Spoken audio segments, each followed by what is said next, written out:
Hello दोस्तों, नमस्कार। क्या हाल है? स्वागत है आपका खबर एचपी में। तो आइए नजर डालते हैं हिमाचल की तमाम मुख्य बड़ी खबरों पर। अगर इससे पहले आप वीडियो को लाइक नहीं किए हैं तो लाइक कर दीजिए और चैनल में नए हैं तो चैनल को सब्सक्राइब कर लीजिए। पेंशन के लिए बजट की भरपाई खुद करेगा शिमला नगर निगम, सरकार नहीं देगी। जी, नगर निगम शिमला अपने कर्मचारियों को पेंशन देने के लिए बजट की कमी खुद दूर करेगा।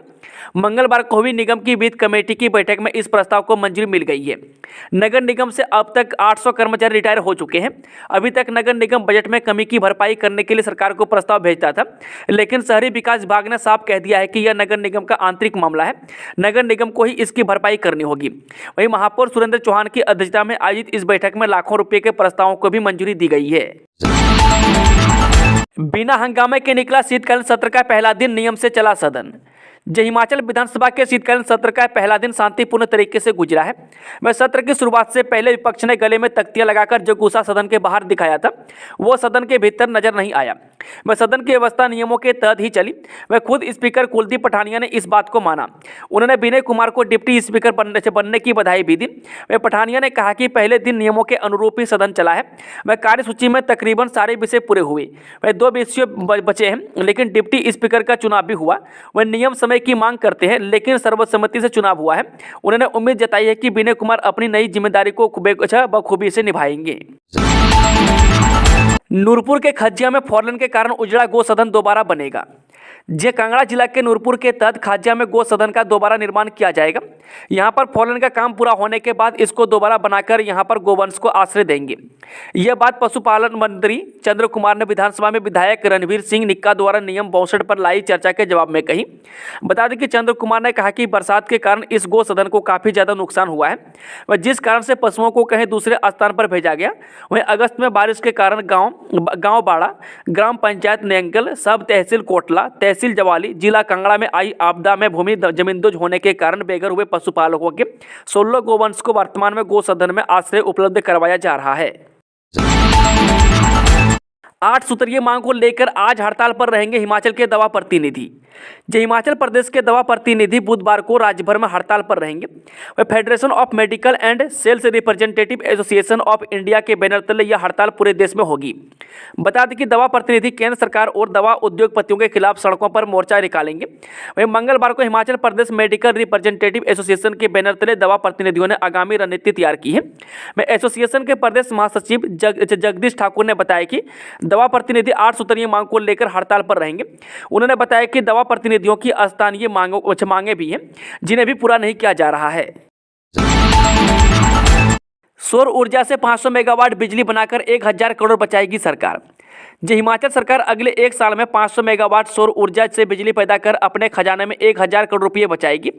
हिमाचल विधानसभा के शीतकालीन सत्र के पहले दिन धर्मशाला में सीएम सुखविंदर सिंह सुक्खू ने नियम 63 के तहत जारी चर्चा का जवाब देते हुए यह बात कही। उन्होंने कहा कि सर्दियों में हिमाचल प्रदेश पड़ोसी राज्यों से महंगी बिजली खरीदता है। अब ऊर्जा नीति में बदलाव से सरकार को न केवल बचत होगी बल्कि हिमाचल को ग्रीन स्टेट बनाने की दिशा में यह बड़ा कदम होगा। वह सीएम ने कहा कि हिमाचल को ऊर्जा के मामले में आत्मनिर्भर बनाने के लिए नीति में बदलाव किया जाएगा। वह आगामी 4 माह में पेखुवाला में प्रदेश के सबसे बड़ा 32 मेगावाट का सौर ऊर्जा संयंत्र स्थापित होगा। वह सरकार का लक्ष्य प्रदेश को 2026 तक ग्रीन एनर्जी स्टेट बनाने का है। वह सरकार फास्फोरस एनर्जी के दोहन की दिशा में भी आगे बढ़ रही है। किसानों बागवानों को केंद्र का झटका, सुपर फॉस्फेट के दाम 62 रुपये बढ़े। केंद्र सरकार ने किसानों और बागवानों को खाद के दामों में वृद्धि करके झटका दे दिया है। नकदी फसलों व फलों की पैदावार बढ़ाने में इस्तेमाल की जाने वाली सिंगल सुपर फॉस्फेट के दाम सरकार ने 62 रुपये प्रति बैग बढ़ा दिए हैं। वह पहले यह इस खाद का 50 किलो का बैग 750 रुपये में आता था, वहीं अब इसकी कीमत 812 रुपये प्रति बैग हो गई है। वह कीमतों का हिमाचल किसान कांग्रेस ने विरोध किया है और केंद्र सरकार से इसके दाम कम करने की मांग की है। वाटर सेस पर सीएम ने बीजेपी को घेरा, बोले सिर्फ हिमाचल पर ऐतराज क्यों। वाटर सेस के मसले पर मंगलवार को हिमाचल प्रदेश विधानसभा के शीतकालीन सत्र के पहले दिन विपक्षी दल बीजेपी के रवैये पर सीएम सुखविंदर सिंह सुक्खू ने जमकर घेरा।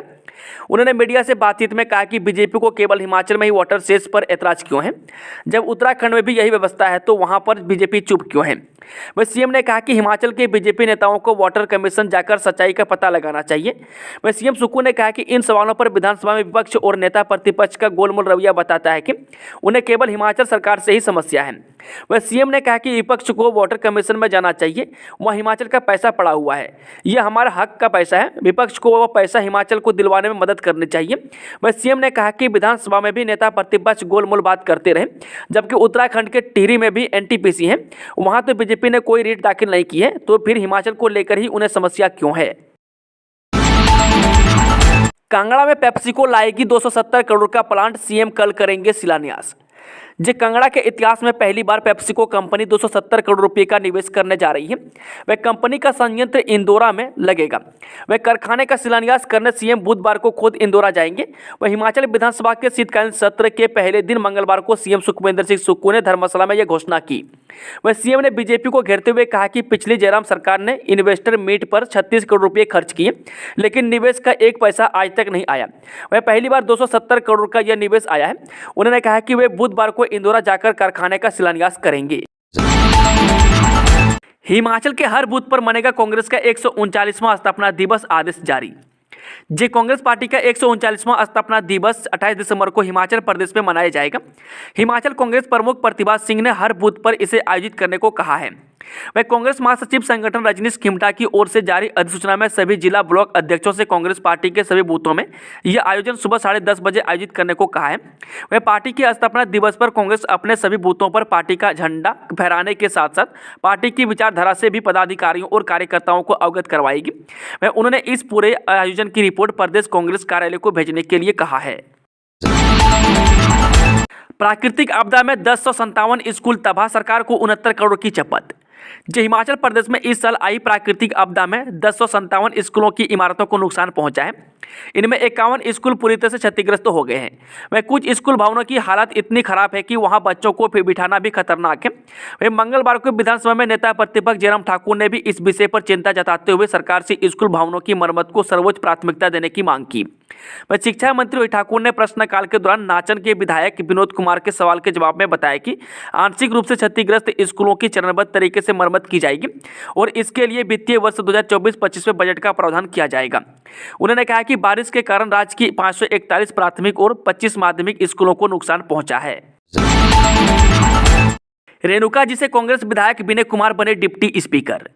जय हिमाचल विधानसभा के शीतकालीन सत्र के दौरान रेणुका जी से कांग्रेस विधायक विनय कुमार को डिप्टी स्पीकर बनाया गया है। मैं डिप्टी सीएम मुकेश अग्निहोत्री के करीब रेणुका जी से कांग्रेस विधायक विनय कुमार के नाम पर डिप्टी स्पीकर के लिए मुहर लग गई है। बता दें कि विनय कुमार को डिप्टी स्पीकर नियुक्त करने का प्रस्ताव सीएम सुखविंदर सिंह सुक्खू ने प्रस्तुत किया, जिसका डिप्टी मुकेश अग्निहोत्री ने समर्थन किया। दूसरा प्रस्ताव कृषि मंत्री चंद्र कुमार ने प्रस्तुत किया, जिसका स्वास्थ्य मंत्री कर्नल धनीराम शांडिल ने क्या समर्थन भी किया। हिमाचल में इंडस्ट्री को SGST में 7 साल तक रियायत, अधिसूचना जारी।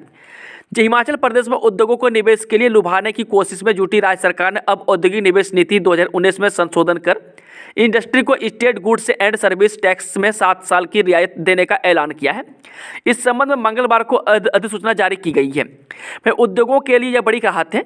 माना जा रहा है कि सरकार के इस कदम से हिमाचल में निवेशक उद्योग लगाने के लिए आगे आएंगे। इससे राज्य में रोजगार बढ़ेगा। बता दें कि अधिसूचना के मुताबिक ए श्रेणी के सूक्ष्म, लघु और मध्यम यानी कि MSME उद्योगों को 60% और BC श्रेणी के उद्योगों को 90% छूट मिलेगी। वहीं बड़े उद्योगों में ए श्रेणी के लिए 60%, B और C श्रेणी के लिए 80% की छूट मिलेगी। वहीं एंकर उद्योगों में A, B और C श्रेणी के उद्योगों को 10 साल तक 100% की छूट मिलेगी।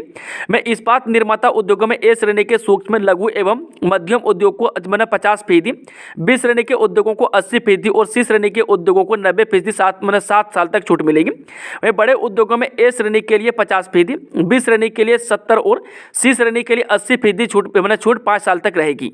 वहीं एंकर उद्योगों के तहत A, B और C श्रेणी के उद्योगों को 7 साल तक 100% छूट मिलेगी। अतिक्रमण रोधी मुहिम के खिलाफ सड़कों पर उतरे व्यापारी, दुकानें बंद। सोलन शहर में पिछले 8 दिनों से जारी अतिक्रमण विरोधी मुहिम के विरोध में मंगलवार को व्यापारियों ने मुख्य बाजार में अपनी दुकानें बंद रखी। वह व्यापारियों ने सड़क पर उतरकर प्रशासन के खिलाफ नारेबाजी भी की। वहीं व्यापारियों ने नगर निगम और प्रशासन की मुहिम को टेहल सारी बताते हुए बताया कि अगर प्रशासन अवैध कब्जे हटाने का सही तरीका नहीं अपनाता है तो दुकानें इसी तरह बंद रहेंगी। वहीं व्यापार मंडल सोलन के प्रधान कुशल जेठी ने कहा कि शहर का अपर बाजार, लोअर बाजार, गंज बाजार, चौक बाजार और अन्य सभी बाजार में व्यापारियों ने दुकानें बंद रखी है। वहीं उनका कहना है कि प्रशासन अतिक्रमण हटाने के लिए कोई नोटिस नहीं दे रहा है। वहीं मंगलवार को व्यापारियों की इस मसले पर प्रशासन से बात होनी है। अगर कोई हल नहीं निकला तो व्यापारियों का विरोध जारी रहने की संभावना है। वित्त सत्र शुरू होने से पहले बीजेपी के तेवर गारंटियों वाले पोस्टर टांग की नारेबाजी। हिमाचल विधानसभा का शीतकालीन सत्र कल धर्मशाला के तपोवन में शुरू हुआ। वह सत्र शुरू होने से पहले ही सदन के बाहर सियासी तपीश देखने को मिली। वह सत्र शुरू होने से पहले ही बीजेपी विधायकों ने सदन के बाहर सरकार के खिलाफ जमकर नारेबाजी की और प्रदेश सरकार को 10 गारंटियों की याद दिलाई। इस दौरान विधायकों ने गारंटियों का जिक्र करते हुए पोस्टर गले में टांगकर सरकार के खिलाफ अपना विरोध दर्ज किया। कंगना के पिता का बड़ा बयान, जहां से बीजेपी टिकट देगी वहीं से चुनाव लड़ेगी बेटी। बॉलीवुड एक्ट्रेस कंगना रनौत के चुनाव लड़ने को लेकर जो चर्चाएं चल रही है उन्हें उनके पिता अमरदीप रनौत ने पुष्टि कर दिया है। वह अमरदीप रनौत ने स्पष्ट कर दिया है कि कंगना रनौत बीजेपी के टिकट पर ही चुनाव लड़ेगी, लेकिन वह कहां से चुनाव लड़ेगी इस बात को पार्टी नेतृत्व को ही तय करना है। वह बता दें कि मूवी एक्ट्रेस कंगना रनौत मूलतः मंडी जिला के सरकाघाट विधानसभा क्षेत्र के भावला गाँव की रहने वाली है और उन्होंने मनाली में भी अपना एक घर बना रखा है। उनका परिवार अब मनाली में ही रहता है। फिर डरा रहा है कोरोना, 24 घंटे में 335 नए केस, केंद्र ने टेस्टिंग करने को कहा।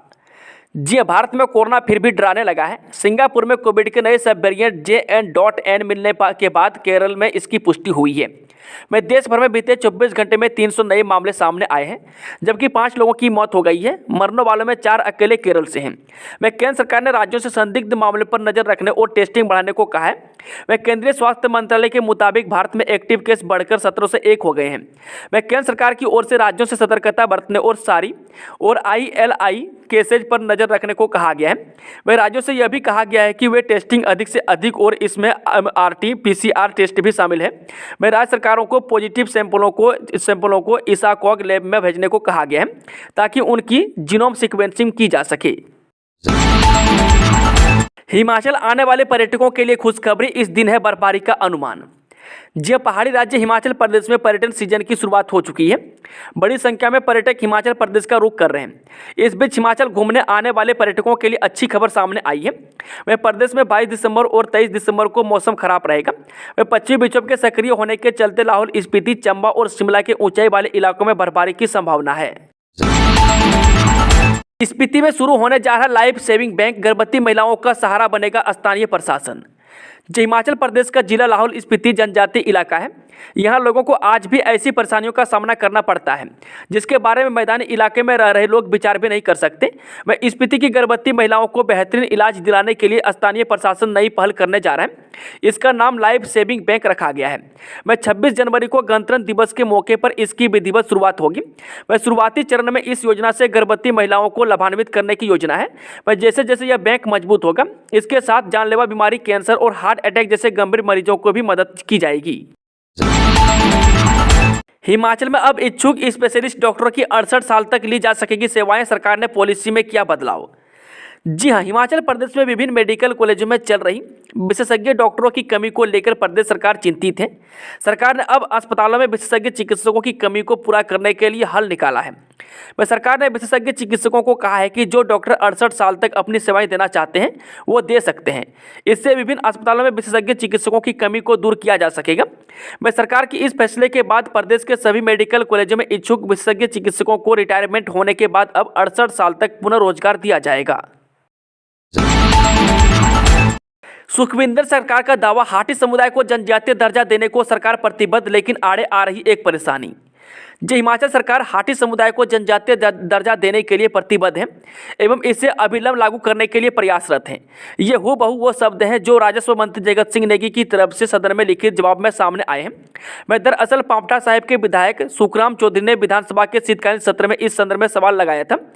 सुखराम चौधरी ने सवाल किया है कि केंद्र सरकार ने हाटी समुदाय को ST का दर्जा दे दिया है, अब राज्य सरकार इसे कब तक लागू करने का विचार रखती है। इस पर राजस्व मंत्री जगत सिंह नेगी की तरफ से लिखित जवाब में बताया गया है कि सरकार इसे लागू करने के लिए प्रयासरत है। हिमाचल में 10 महीने में 73 मर्डर, रेप के 296 मामले, हत्या के 142 आरोपी गिरफ्तार। जी, हिमाचल प्रदेश में 10 महीने के अंतराल में 73 मर्डर हुए हैं, यानी देवभूमि में हर माह औसतन 7 से अधिक हत्याएं हो रही है। यही नहीं, इस अवधि यानी कि 10 महीने में बलात्कार के भी 296 मामले सामने आए हैं। इसके अलावा महिलाओं के खिलाफ अपराध में 443 छेड़छाड़ के केस दर्ज हुए हैं। मैं हिमाचल विधानसभा के शीतकालीन सत्र में ये जानकारी सामने आई है।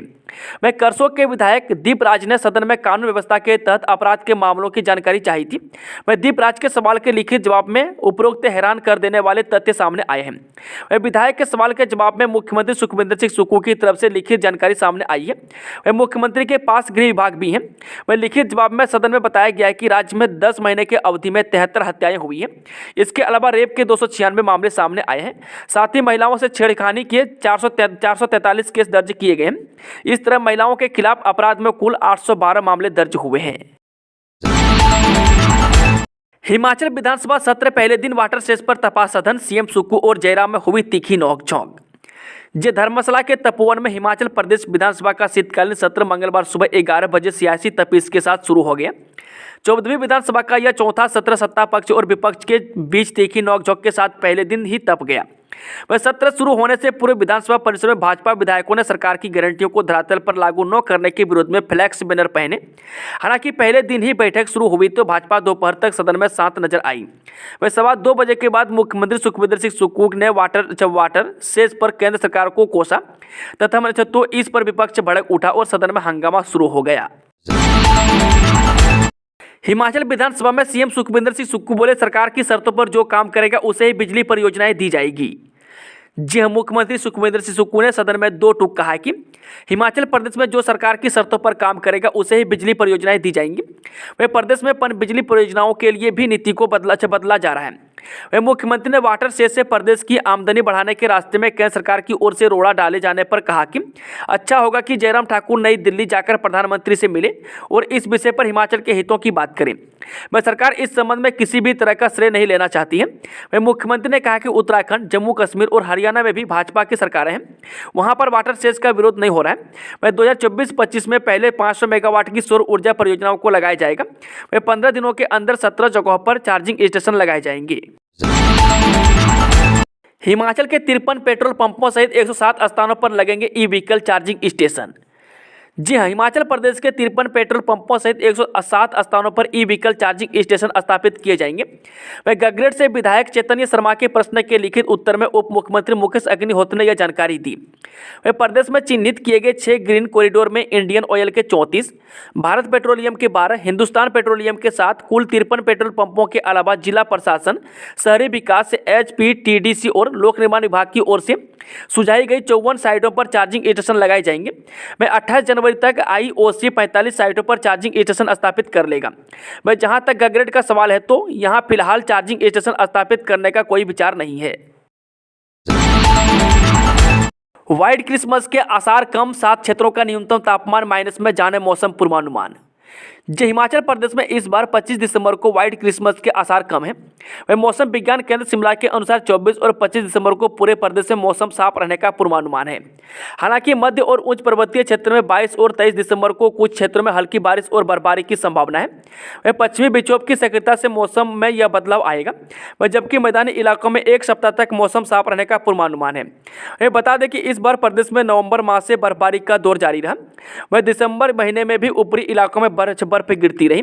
ऐसे में लाहौल के सिस्सू, रोहतांग, केलांग, भरमौर, पांगी, शिकारी देवी, कमरूनाग, चूड़ाधार के ऊपरी इलाकों अभी भी बर्फ से लद्दख है। HRTC की बसों में कैशलेस और QR कोड स्कैन से हो सकेगा टिकट का भुगतान। जी हाँ, नए साल पर प्रदेश में लोग हिमाचल पथ परिवहन निगम यानी कि HRTC बसों में किराए का कैशलेस भुगतान कर सकेंगे। HRTC की नई हाईटेक टिकटिंग मशीनों की जांच 25 दिसंबर से शुरू होगी। निगम के 4 मंडलों के 4 चयनित डिपो में 20 दिन यूजर से एक्सेप्टेंस टेस्टिंग की जाएगी। इसके बाद आवश्यकता अनुसार मशीनों के सॉफ्टवेयर में बदलाव होगा।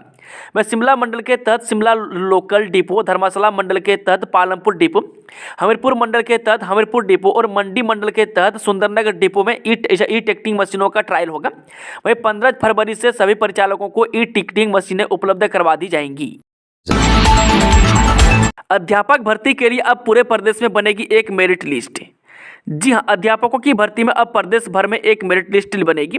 मैं अभ्यर्थियों की ओर से अपने आवेदन पत्र में जिस जिले को प्राथमिकता दी गई हो वही प्राथमिकता उसकी नियुक्ति का आधार बनेगी। मैं इससे पहले जिला स्तर पर ही मेरिट लिस्ट बनाई जाती थी और अभ्यर्थियों को नियुक्ति दी जाती थी, लेकिन अब अध्यापकों की भर्ती के नियम बदल गए हैं। मैं सरकार प्रदेश भर में रिक्त चल रहे अध्यापकों के पदों को भरने के लिए साक्षात्कारों का आयोजन कर रही है।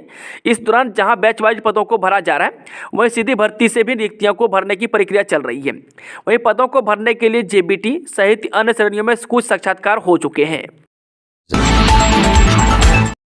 मासिक बैठक में आवारा कुत्तों के आतंक से निपटने को तैयार की रणनीति। नगर परिषद हमीरपुर की मासिक बैठक का आयोजन मंगलवार को किया गया।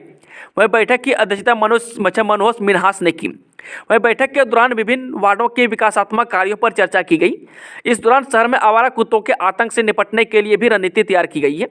इस दौरान सभी वार्डों के सदस्य सहित नगर परिषद के अधिकारी अजमेर ठाकुर उपस्थित रहे। अवैध कब्जों पर प्रशासन की कार्रवाई के खिलाफ कारोबारियों ने बाजार किए बंद, जताया विरोध। सोलन शहर में जिला प्रशासन की ओर से अवैध कब्जों को लेकर की जा रही कार्रवाई को लेकर शहर के कारोबारियों के विरोध आ गए। वह कारोबारियों ने बाजार बंद रखा है। वे मंगलवार सुबह ही कारोबारियों प्रशासन के खिलाफ नारेबाजी करते हुए कार्रवाई की जगह पर पहुंच गए। यहां पर उन्होंने उपमंडलाधिकारी कविता ठाकुर से कार्रवाई को बंद करने की मांग उठाई। वहीं कविता ठाकुर ने बताया कि वह केवल मार्किंग कर रहे हैं, उनका काम शहर को बेहतर बनाना है, बदले की भावना से कार्य नहीं किया जा रहा है।